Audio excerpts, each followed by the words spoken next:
Hola compañeros, muy bien. El día de hoy vamos a hacer un repaso para la prueba uno de las pruebas del año pasado. Em, Vamos a hacer la pregunta 1 y 2 ya que me dijeron que la pregunta 3 es de transformadas geométricas, por lo tanto no entra en la prueba. Em, Porque no han pasado transformadas geométricas, jeje. Ya.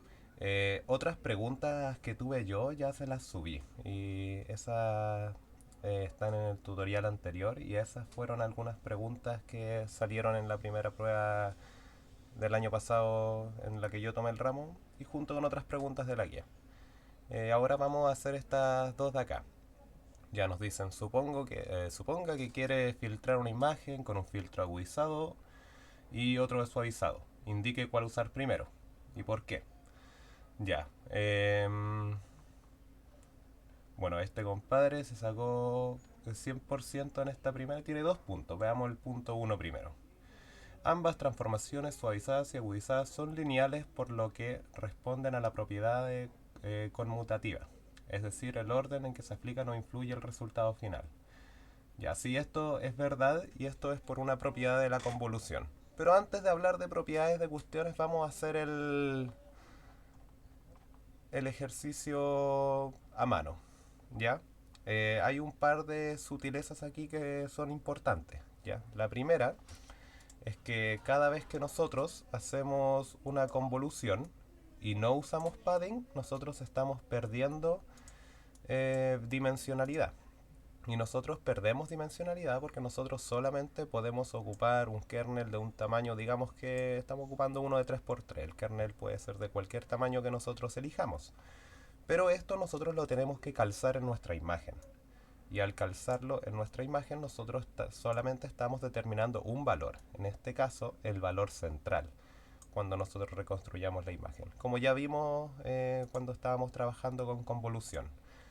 Y o sea que cuando no usamos padding, cada vez que hacemos una convolución vamos a estar perdiendo detalles de las cosas que están pasando a los costados. ¿Ok? Entonces nuestro resultado, después de aplicar una convolución de 3x3 en este espacio, vamos a quedar simplemente con una matriz en, excluyendo los valores que están afuera, ¿cierto?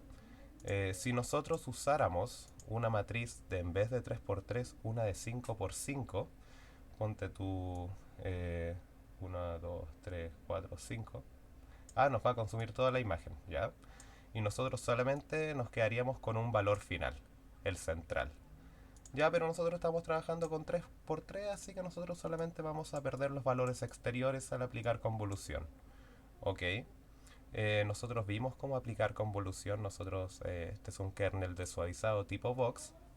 Hay que recordar que los kernel tipo Vox tienen la misma ponderación en todos sus valores y son divididos por la cantidad de cajas que existen dentro de este kernel. Como tenemos 9 elementos, esto se divide por 9 para que cada elemento pondere lo mismo.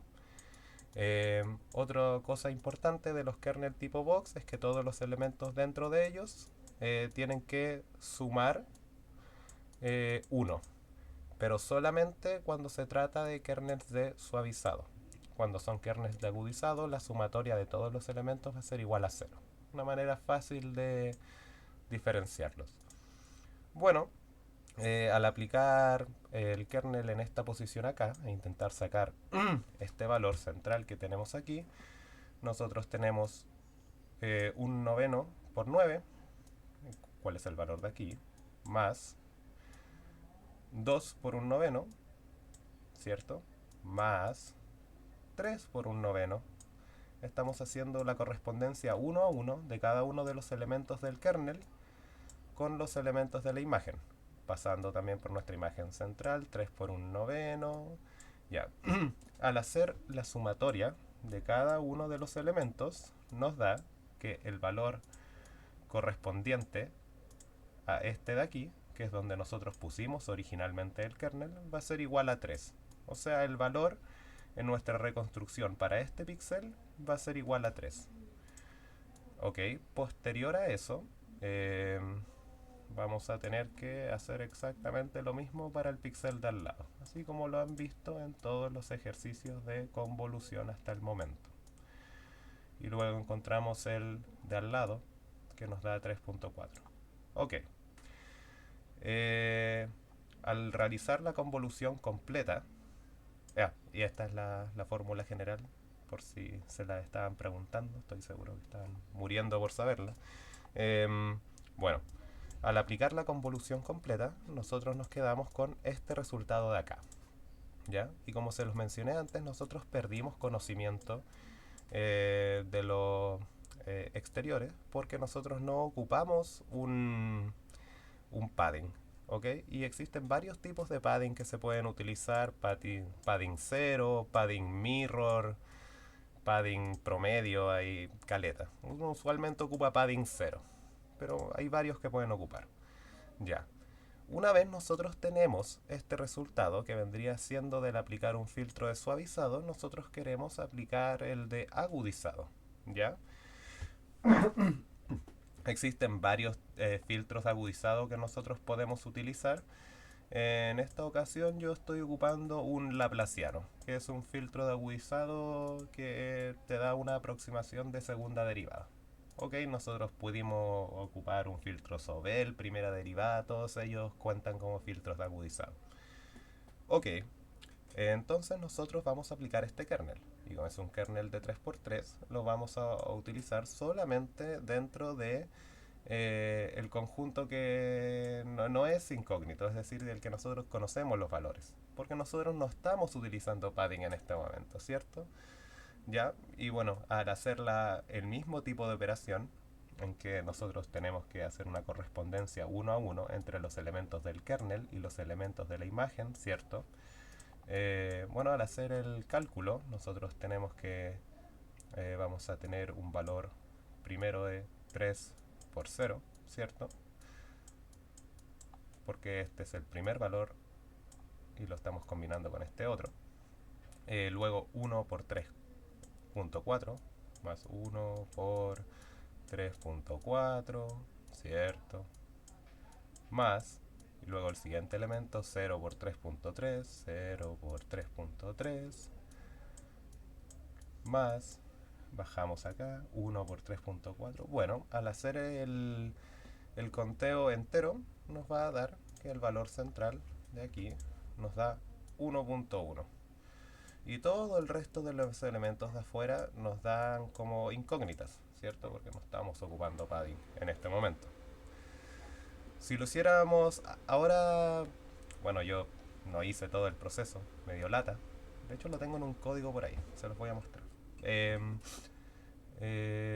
Aquí tenemos el proceso al revés, en el cual nosotros tenemos nuestra matriz original y le aplicamos una convolución con un filtro de agudizado, el mismo, el laplaciano, y vamos a obtener estos valores de aquí para el interior. Y luego, si la aplicamos otra convolución con el kernel tipo box, nos va a dar exactamente el mismo valor para el valor original. ¿Ya? Entonces, si quieren demostrar esto sin memorizarse ninguna fórmula y no hacer ningún cálculo de propiedades, de conmutividad y cosas, podrían demostrar esto. Pajero, es muy pajero. Pero bueno, vamos a ver las propiedades. La convolución tiene varias propiedades. En realidad, el hecho de que sea lineal no le da intrínsecamente el propiedad de conmutatividad. Y en realidad la propiedad asociada a lo que describe el compañero es la describida de asociatividad. Pero bueno, son esencialmente lo mismo. Lo que dice acá es que si convolucionamos una imagen con un kernel, es equivalente matemáticamente a convolucionar el kernel con la imagen. Ok. Y lo que nos dice la asociatividad es que al convolucionar una imagen con kernel 1 y luego convolucionar eso con kernel 2, es lo mismo que convolucionar kernel 1 con la convolución de kernel 1 y 2. Eso es esencialmente lo que nos dice. También podemos decir que esto es equivalente a tener una imagen convolucionada con un kernel 1 convolucionada con un kernel 2. ¿Ya? Lo que nos dice esto es que todas estas propiedades se cumplen. ¿Ya?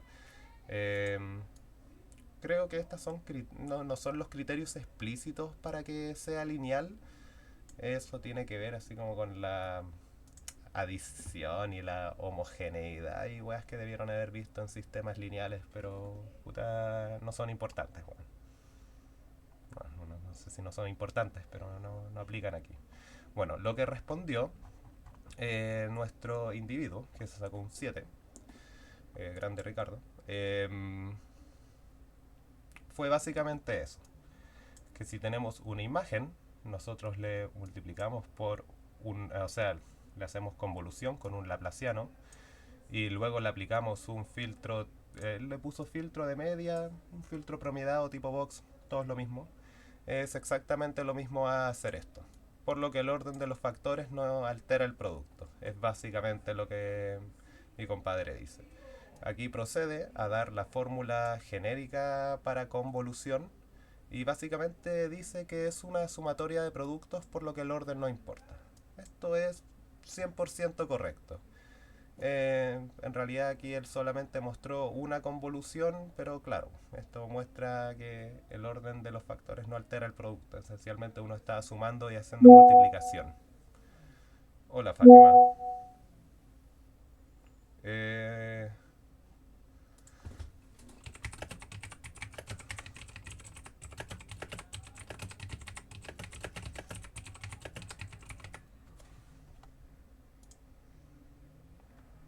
Pulento.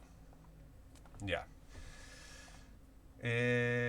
Ya, y vamos, eso es con lo primero. Hay ciertas sutilezas acá que me gustaría resaltar. Em, ya. Nosotros vimos que cuando nosotros no ocupamos padding, nosotros perdíamos información, ¿cierto? Nosotros solamente perdíamos prácticamente una dimensión cada vez que hacemos una convolución. Y eso es común que pase en el dominio discreto, por eso uno suele ocupar padding. ¿Cierto? Es decir, que si nosotros queremos encontrar los resultados dentro de todo este, o sea, de todo este conjunto, ¿cierto? Y que nos dé equivalente para todo el conjunto, nosotros vamos a tener que utilizar un padding. Lo que comúnmente se utiliza, padding tipo mirror, padding tipo 0. Yo aquí, por ejemplo, ocupé manualmente un padding tipo mirror, en el cual, por ejemplo, aquí tenemos un 1, el valor anterior al 1 es un 2, por lo que superior a este valor vamos a poner un 2. Inferior a este 2 tenemos un 3, por lo que acá ponemos un 3. Un espejo de lo que está pasando en la dirección anterior. De hecho acá me equivoqué, acá debió haber sido un 5, ¿cierto? Porque el 5 está del otro lado, y acá un 4, ¿cierto? Porque este es un padding tipo mirror, o sea, a la izquierda del 1 vamos a encontrar el 5, a la derecha del 1 el 5, este que está en el borde de la imagen. Más a la izquierda vamos a encontrar el 4, por lo que más a la derecha ponemos el 4. Si se fijan acá, yo puse dos dimensiones de padding, porque nosotros vamos a aplicar, hipotéticamente hablando, dos convoluciones. Entonces, si queremos conservar intacta la información de esta vecindad, nosotros vamos a tener que poner por lo menos dos dimensiones de padding, dependiendo del tamaño de nuestro kernel. Es decir, por ejemplo, ¿dónde les dejé el código? Acá les dejé un código, se los voy a subir. Eh, esto de ahí nada que ver por si acaso. Ya. Ya, acá tenemos nuestra matriz original. Nos dio el resultado, ¿cierto? Eh, Le vamos a poner el padding tipo mirror. El 2 es la dimensión del padding, es decir, nosotros vamos a agregar dos dimensiones de padding en el eje X y en el eje Y. Esto pudo haber sido 0 padding. En realidad lo decidí arbitrariamente. Tenemos un kernel desuavizado, donde cada uno de los elementos de adentro equivale a 1 dividido en 9, ¿cierto? Ya, después de realizar la operación de suavizado dentro de todos los elementos, vamos a aplicar el kernel de agudizado. Es el mismo kernel que nosotros aplicamos manualmente en Denante y vamos a obtener un resultado final. Esta matriz terriblemente fea.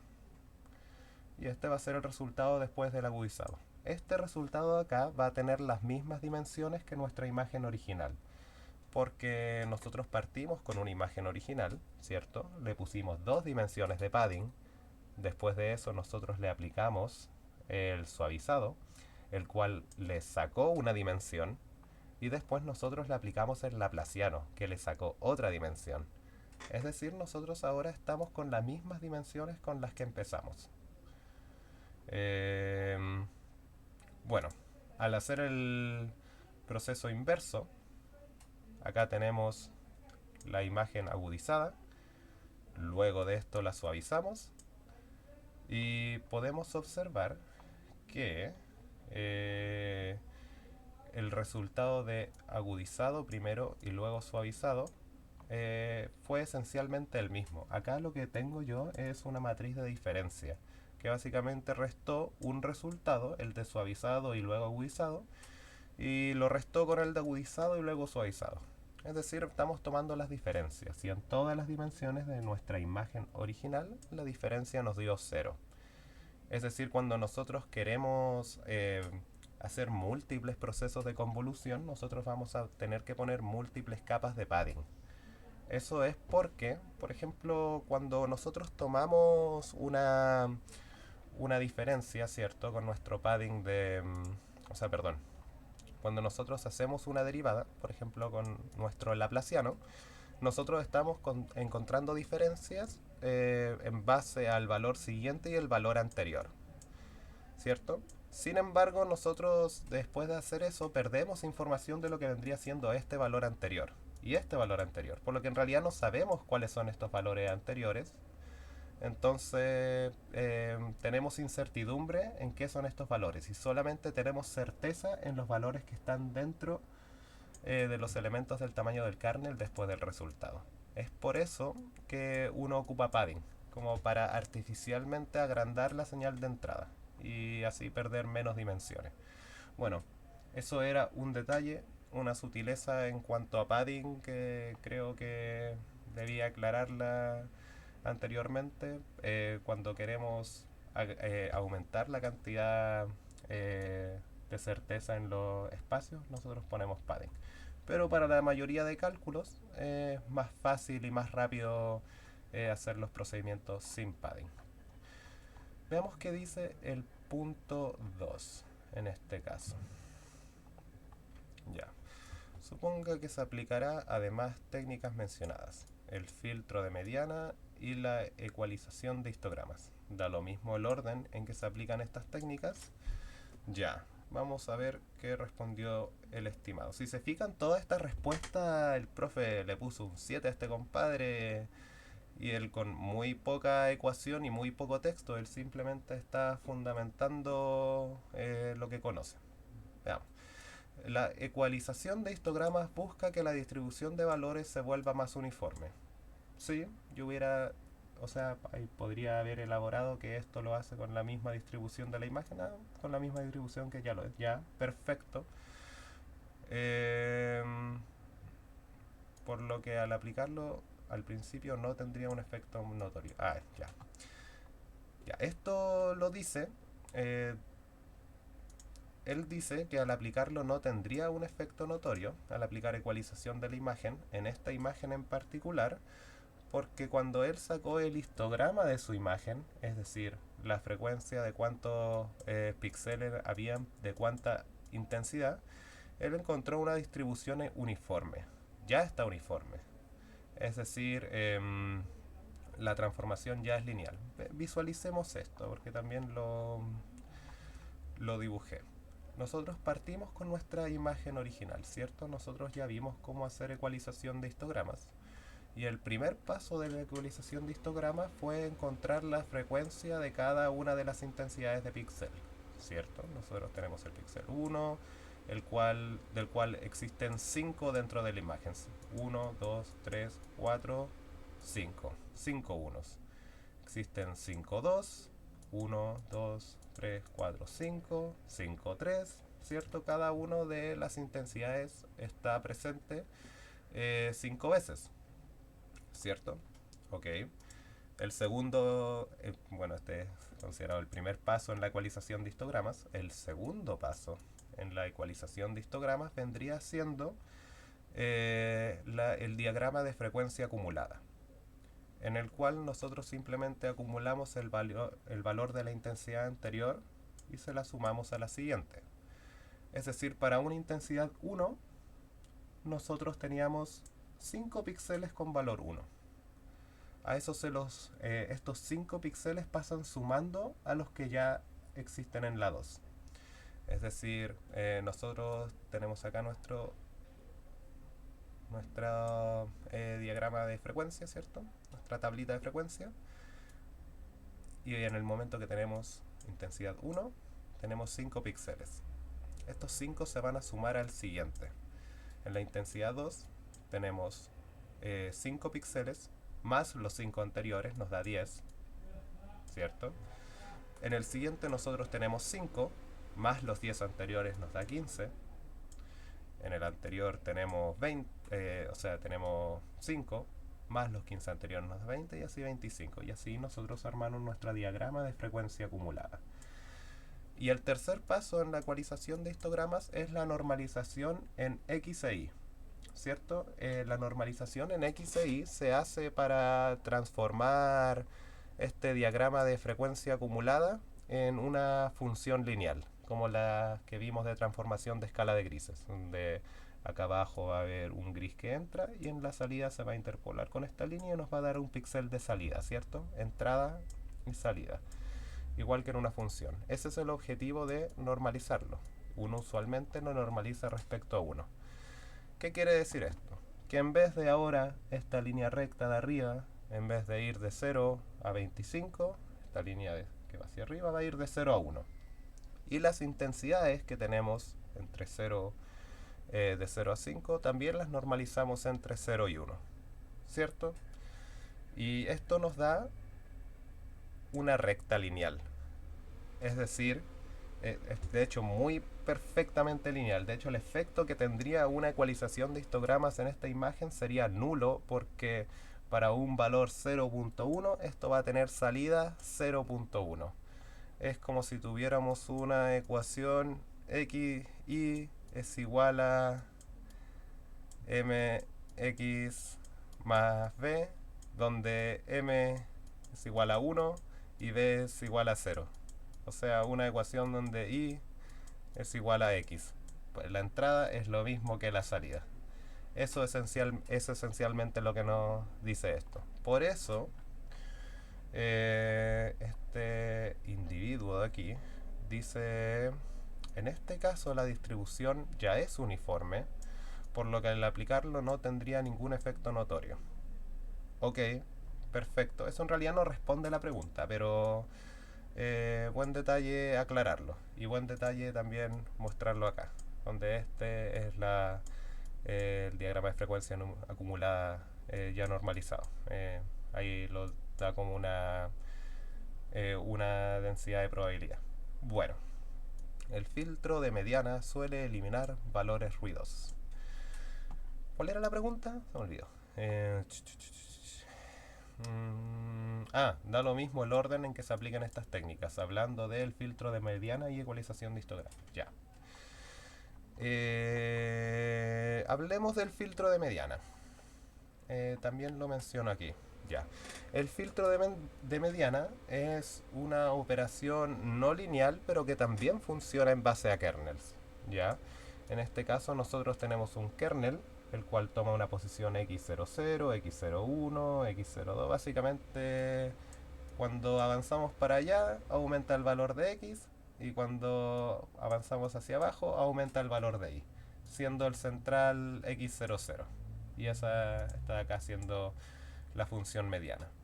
Básicamente lo que hace un filtro de mediana funciona igual que un filtro de promediado intuitivamente, pero en vez de nosotros promediar todos los valores para un píxel central, lo que nosotros vamos a hacer es encontrar la mediana de todo esto. El valor central que más se repite, y en caso de que hayan dos valores que más se repiten, el promedio entre esos dos valores. En realidad no lo he calculado para este, pero veámoslo. Saquemos los valores más grandes, que vendrían siendo el 1 y el 0.2. Luego, más grande de eso, tenemos 0.2, 0.4, 0.3, 0.4 y 0.4, 0.3. Ya, tenemos una mediana de 0.3 en este caso. Entonces, para este píxel de aquí, manteniendo el padding, ¿cierto? Pero nuestro primer valor de aquí vendría siendo 0.3 con un filtro de mediana. Ya. ¿Para qué sirve un filtro de mediana? El filtro de mediana es muy eficaz al borrar un tipo de ruido muy específico. Este tipo de ruido se le denomina tipo salt and pepper. Y es salt and pepper porque tiene hartos valores altos y hartos valores negros. Busquemos una imagen.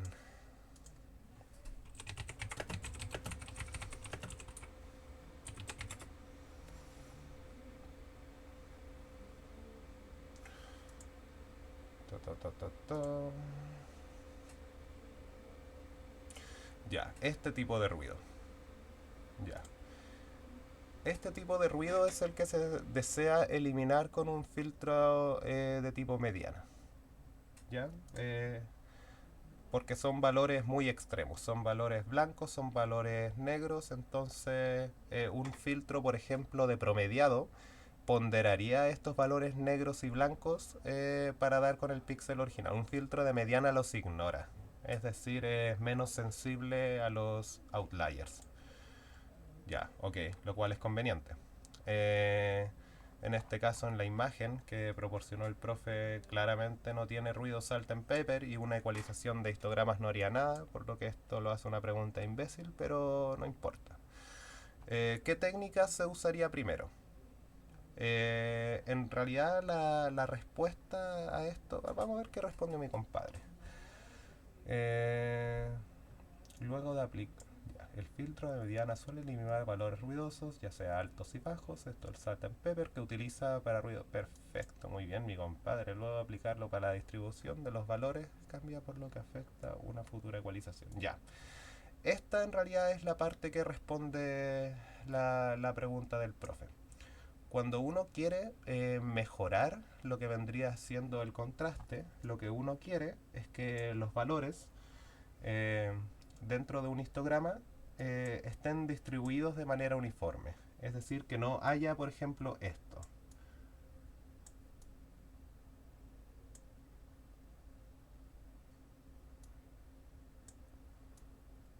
Donde acá tenemos como mucho espacio quizás sin utilizarse. O tampoco queremos esto.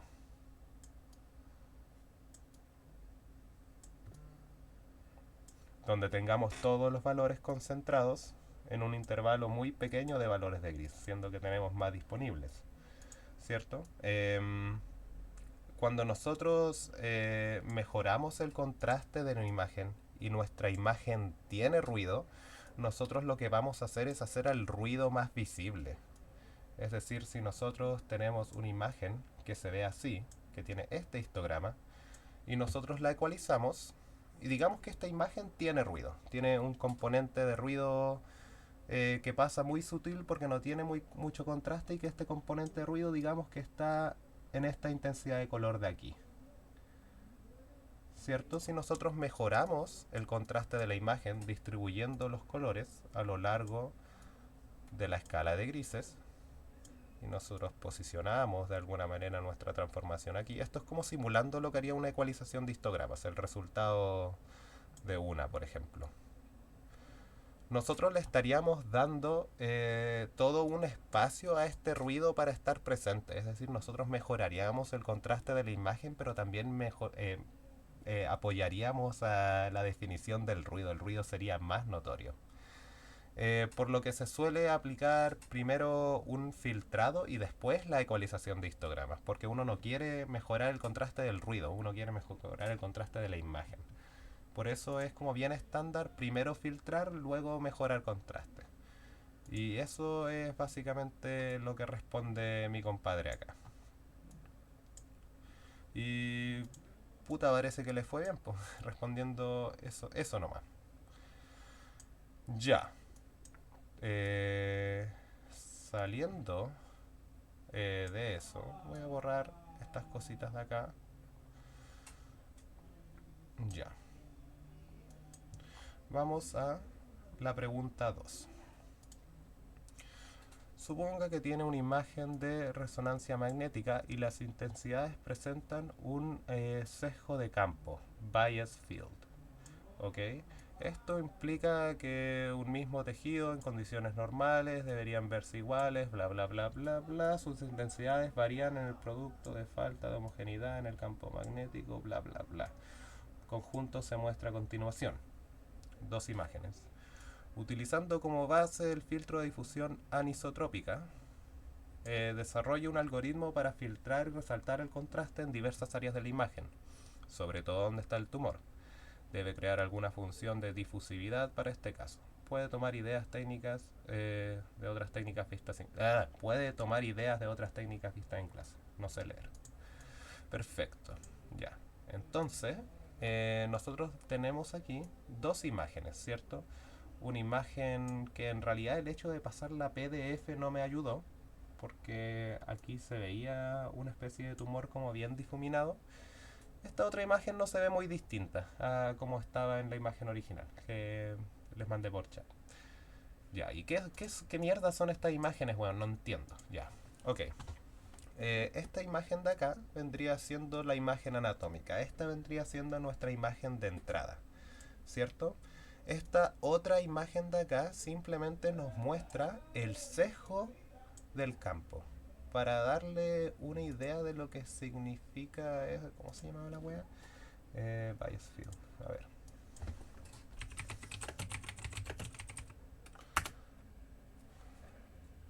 Ya. Acá, por ejemplo. Esta es una imagen que tiene sesgo. ¿Ya? Y esta imagen nos muestra el sesgo que tiene. Es decir, por ejemplo, toda el área que está dentro de esta sección de acá debería ser toda del mismo color porque todo representa aquí materia blanca, materia gris, no sé.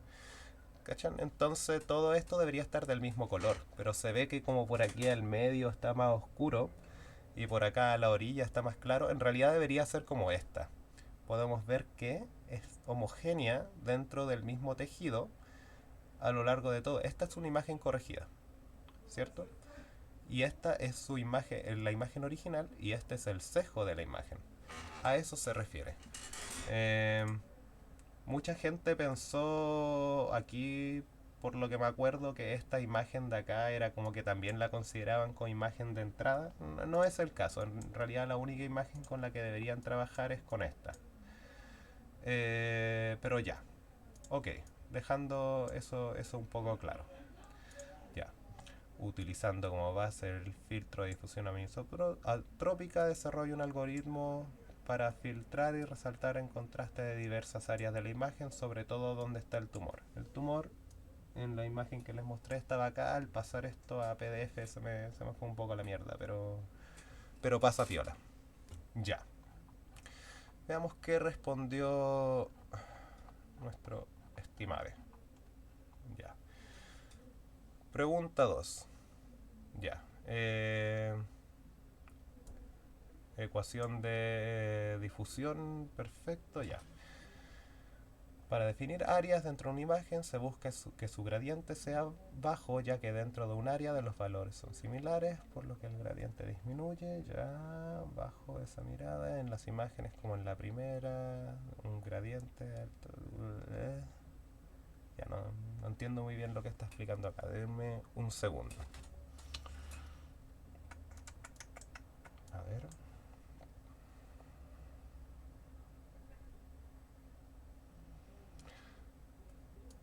Para definir áreas dentro de una imagen se busca que el gradiente sea bajo, ya que dentro de un área los valores son similares, por lo que el gradiente disminuye. Perfecto, ya. Creo que sería mejor partir por la explicación de esta ecuación. Había previsto este, este inconveniente, ya. La ecuación que plantea el compadre acá en realidad no es la ecuación de difusión anisotrópica, sino que él pone la ecuación de difusión no lineal isotrópica, o la de Perona-Wilk. Bueno, para todo propósito práctico son muy parecidas, así que digamos que está bien. Pero bajo tecnicismo, esa no es anisotrópica. Ya. La ecuación de Perona-Wilk en los PPT a veces se ve descrita de esta manera. No muy bonita, ¿cierto? Tenemos una función g que tiene como input la magnitud de una gradiente. Tenemos derivadas en x, tenemos derivadas en y, tenemos nuevamente la magnitud de una gradiente, y la verdad es que no soy muy fanático de la notación de esta ecuación. En la prueba probablemente, si es que les sale algo relacionado con esto, la podrían anotarla así, pero en realidad esto se puede resumir de la siguiente manera, ¿ya?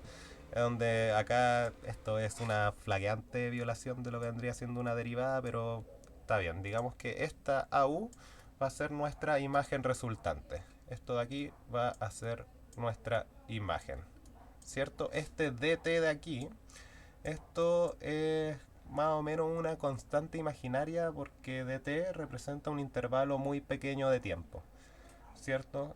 Acá no tenemos tiempo, estamos haciendo iteraciones, por lo que cada iteración lo vamos a considerar un tiempo. Y esta es una constante y usualmente se deja igual a 1. Así que ni siquiera se molesten en calcularlo, es como que están multiplicando lo que está dentro por 1. Y listo, x. Ya. G es una función, y esta función toma como input lo que vendría siendo la magnitud de una gradiente en x e y al cuadrado. Eso es lo que está tomando esta función de aquí. L en este caso podría ser el laplaciano, porque nosotros tenemos una primera multiplicación, o sea, con una derivada en x. Luego tenemos otra derivada en x afuera, y la derivada de x de la derivada de x va a ser el laplaciano. Se puede aproximar a eso. En la aplicación en código probablemente lo hayan visto programado de esta manera. Y esto se le suma la iteración anterior, en ese píxel en específico. Otro elemento importante que esto es la función g de la magnitud de la gradiente. Esta función g toma como input la magnitud de la gradiente y nos da un resultado. Esta función de aquí, en realidad la función que uno le asigna a g puede ser cualquiera. Uno le puede asignar una gaussiana, uno le puede asignar una recta, un valor uniforme, pero esencialmente lo que se quiere es que la difusión actúe dependiendo de la magnitud de la gradiente. Ok, cosa, aquí vamos a hacer este mismo gráfico con gradiente y difusión. Ya. Lo que queremos es que cuando la gradiente sea alta, haya poca difusión, ¿cierto? Una entrada-salida. Y cuando la gradiente sea poca, que haya mucha difusión. Mucha difusión. Mismo concepto de entrada por abajo, salida por la izquierda que en delante. Ya, ¿y por qué querríamos eso? ¿Por qué queremos que la gradiente tenga este comportamiento? Ya, nosotros queremos difuminar, o difusión se refiere a como difuminar, como a borrar ruido, suavizar la imagen, ¿cierto? A eso se refiere con suavizar. Y nosotros no queremos perder detalles de los bordes, nosotros queremos suavizar solamente elementos que están dentro de la imagen. Por ejemplo, si acá nosotros tenemos muchas arrugas del cerebro, ¿cierto? Estos pliegues que se forman, nosotros no queremos perder detalles de ellos, Sin embargo, nosotros probablemente queremos perder detalles de ruidos pequeños que hayan dentro de esa región. ¿Ok? Ya, entonces, cuando nuestra magnitud de la gradiente es muy alta, significa que hay cambios bruscos. Hay cambios, hay muchos cambios. Y cuando salta. Y cuando la magnitud de la gradiente es baja, significa que no hay muchos cambios. No hay cambios. ¿Y a qué me refiero con cambios? Con cambios me refiero, por ejemplo, si nosotros tenemos una imagen y nosotros estamos viendo el fondo negro de una imagen. eh, Nosotros estamos viendo una esquinita de una imagen, por ejemplo, nosotros estamos aquí y nosotros vemos al píxel de arriba, al píxel de al lado, al píxel de abajo y al píxel de la izquierda, y todos son iguales, no hay ningún cambio acá. Esto nos va a dar una magnitud de la gradiente baja, porque hay pocos cambios. Entonces acá nosotros queremos difuminar caleta porque hay poquitos cambios acá, pues nosotros sabemos que esto es fondo. En cambio, si nosotros tenemos la misma imagen y nosotros tomamos la magnitud de la gradiente en esta otra vecindad de acá, donde nosotros vemos el píxel de arriba, el de la izquierda, el de la derecha y el de abajo, nosotros vamos a ver que hay cambios en esta vecindad de píxel. Estos de acá van a tener otro valor y estos de acá van a ser más bajos, estos de acá es más alto, quizás estos son diferentes, entonces la magnitud de nuestra gradiente va a ser alta. Es decir, nosotros nos encontramos con bordes de la imagen, ¿cierto? Eso quiere decir que queremos difuminar poco cuando la magnitud es alta y queremos difuminar mucho cuando la magnitud es baja. Eso es lo que hace esencialmente este filtro. Y lo que entra a esta función g, que vendría siendo esta curva de acá, eso es lo que hace. Nos da una ponderación, nos dice cuánto difuminar dependiendo de cuán grande es la gradiente eh, de la imagen. Y ya vimos cómo se calcula gradiente, igual lo vamos a ver de nuevo acá. Ya. Y existen varias funciones. En el PPT del profe aparecen como 8 funciones diferentes que pueden usar para esta G.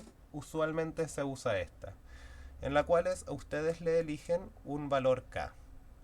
K igual a 20 para esta función es bien genérico, pero K puede ser cualquier puto valor en realidad. Ok, y lo que entra a esta imagen, a esta función, perdón, es S. En realidad no S cuadrado o S cuadrado. Ya digamos que entra S cuadrado. Eh, bueno, si entra S cuadrado, no debería haber un cuadrado acá. Bueno, detalles. Lo que entra a la función es el S. Y nuestro S en este caso va a ser nuestra magnitud de gradiente. Ok, eso es como conceptualmente toda esta ecuación de acá. La de Perona-Will tiene varios nombres, mi compadre. Ya. Y como mierda sacamos la gradiente en x en y. Ya. Existen estos filtros de primera derivada que se llaman los filtros Sobel. Este filtro Sobel, o sea, este kernel o filtro Sobel, dan lo mismo, saca la primera derivada en x. Este de aquí la saca en y. Es más o menos importante quizás saberse estos filtros. Hay como varios filtros que son importantes más o menos tenerlos memorizados. Este es uno de ellos. Eh, Porque estos son usualmente los que se utilizan para sacar gradientes. Parte con menos 1, 0, 1, menos 2, 0, 2, menos 1, 0, 1. Y el gradiente en y es lo mismo, pero esto rotado 90 grados hacia ese ladito. Y es lo mismo. Menos 1, 2, 1, 0, 0, 0, 1, 1, 2. Ya, esos son los que se ocupan para encontrar la gradiente. Si se fijan, también lo que hacen es comparar el valor a la derecha de un píxel con el valor a la izquierda y ver cambios. Esto es lo que hacen es comparar los valores que están arriba, ver los que están abajo y ver cambios. Eso es lo que hacen esencialmente. Bueno, supongamos que nosotros tenemos esta imagen de entrada. y nosotros queremos aplicar un filtro de difusión isotrópico Verona-Will, que en esta weá de acá. Ya, ok. Bueno, este es un filtro 3x3, asumiendo que no ocupamos padding, nosotros solamente vamos a estar trabajando con el valor central de acá. Ok, ya. Paso 1, calculamos la gradiente. La gradiente tanto en X como en Y. ¿Cierto? Entonces nosotros aplicamos nuestro filtro Sobel dentro de esta imagen y lo trabajamos de la misma manera que hemos estado trabajando convolución todo este tiempo. Es decir, 100 por menos 1, 100 por 0, más 100 por 1, más 90 por menos 2, más 150 por 0, más 110 por ese otro. Le hacemos la correspondencia 1 por 1. A mí me dio Sobel en X va a ser igual a 40 y me dio que Sobel en Y va a ser igual a 0. ¿Ya? Ahora calculamos nuestra magnitud de la gradiente. Para esto nosotros combinamos la gradiente en X como la gradiente en Y, la elevamos al cuadrado y la sumamos y nos da un valor de 1600. Ya. Este 1600 va a ser igual a este triangulito dado vuelta, toda esta weá va a ser igual a 1600. Es decir, a la función g de x nosotros les vamos a estar introduciendo este 1600.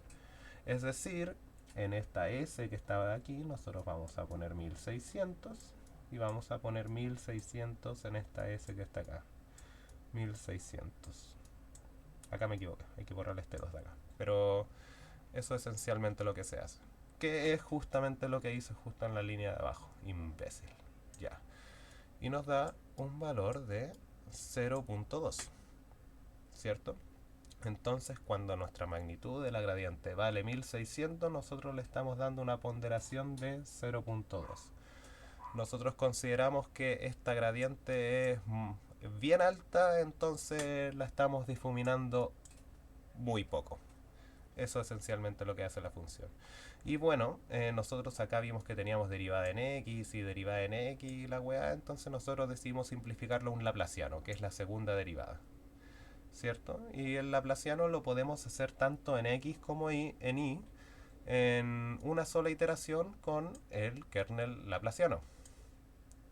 Entonces nosotros tomamos nuestra imagen original y le aplicamos este kernel laplaciano, en el cual nuevamente nosotros vamos a multiplicar 100 por 0, más 100 más 1, más 100 por 0, más 90 por 1. Este menos 4 se multiplica solamente al valor central, ahí ¿cuánto sería? 600, menos 600, más 100. Bueno, al hacer todo ese proceso, lo hice acá, jeje, me da menos 200, ¿ya? Y aquí nos queda nuestra ecuación final, en la cual tenemos dt, donde nosotros dijimos que dt iba a ser una constante igual a 1, como se ve aquí abajito. Lo que entra aquí, esto dijimos que era 1600, lo que entra a la función g, y luego de aplicarle la función g, esto nos dio un valor de 0.2. Así que todo esto nos da un valor de 0.2. Todo el laplaciano nos da un valor de menos 200. Y a esto se lo sumamos a nuestra imagen original en la posición XY, la cual en la posición XY era el valor central de acá de 150. Entonces lo que nos quedamos es básicamente 0.2 menos 0.2 por menos 200, los cuales nos da 0.4 más 150, 146, por lo que el valor central después de una iteración de esto nos da 146. Si fuéramos a hacer esto por una iteración más, ahora el 150 vendría siendo nuestra iteración anterior, así que le pondríamos el 146 acá. Por eso, en la ecuación, ahí se le coloca un i-1. Este i-1 corresponde al píxel correspondiente, pero en la iteración anterior. Y así es como aplicamos un filtro de Perona Wheel como el que mi compadre explicó aquí. Ya, eso no responde a la pregunta, pero es un comienzo. Ya. ¿Qué respondió acá mi compadre? Entonces, ya. Ya, para... Ahora que ya tenemos todo ese contexto, creo que ya es más fácil explicar esto. Para definir áreas dentro de una imagen, se busca que el gradiente sea bajo. Bajo gradiente. Ya, ok. Ya que dentro de esta área los valores son similares, por lo que el gradiente disminuye. Ok. Esto ahí está hablando de la ecuación de Perona-Will genérica. Bajo esta mirada, en imágenes como la primera, un gradiente alto indica el borde de una estructura, lo cual es bueno porque sirve para definir las figuras. En cambio, en las imágenes como la segunda, donde hay mucha difuminación, existen gradientes altos que nos ayudan a determinar que no existen gradientes altos que nos ayuden a determinar límites entre las áreas. Ya. En esta respuesta hubo una clara confusión porque eh, mi compadre acá creyó, estaba bajo la impresión de que nosotros estábamos trabajando con esta imagen de acá, cuando esta imagen en realidad solamente muestra el sesgo de esta otra imagen.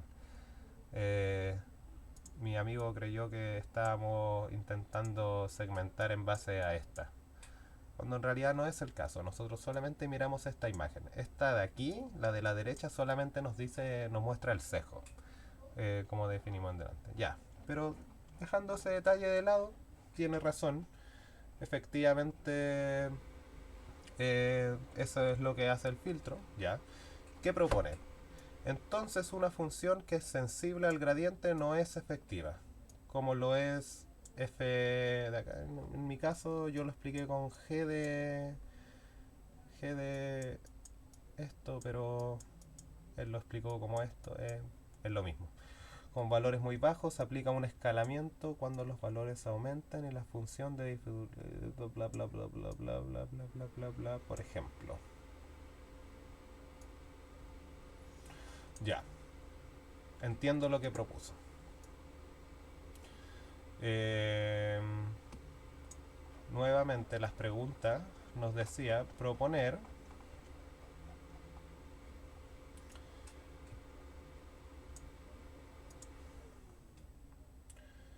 difusión anisotrópica, desarrolla un algoritmo para filtrar y resaltar contraste en las diversas áreas de la imagen, sobre todo donde está el tumor. Debe crear alguna función de difusividad para este caso. Ok. Em, lo que pienso que dice Ricardo aquí es que nosotros tenemos nuestra función que da gradiente, ¿cierto? Y nosotros la multiplicamos por una constante. A esa constante él la llamó esto de aquí. Básicamente lo que dice es que si nosotros tenemos una función como la que él había propuesto en delante aquí arribita, por ejemplo exponencial delta f de... Ah, no, pues, espérate. Delta f y donde delta f es... Ah, claro, ya. Ya digamos que es lo mismo. Digamos que estoy proponiendo la misma que él propone. En realidad es otra, pero una función, una función. Acá y acá ponemos... Ah, no. Acá iba la gradiente. Que dijimos de S, acá iba acá y nosotros definimos un valor de K. Con K igual a 20, pongámosle. Ricardo propuso otra función, pero función da lo mismo. Derivada, la derivada es la que entra a la función, igual que en el caso que expliqué. Bueno, en este caso, lo que propone mi amigo es que nosotros vamos a multiplicar la gradiente por una constante. O sea, nosotros estamos multiplicando nuestra gradiente S por un valor, este de acá, me imagino que es un valor de ganancia, pongámosle un valor gain, que básicamente nos va a amplificar esto por cierta cantidad. Es decir, que ponte tú, si nosotros tenemos un valor de 1 de entrada y digamos que acá tenemos un valor de 1 de salida,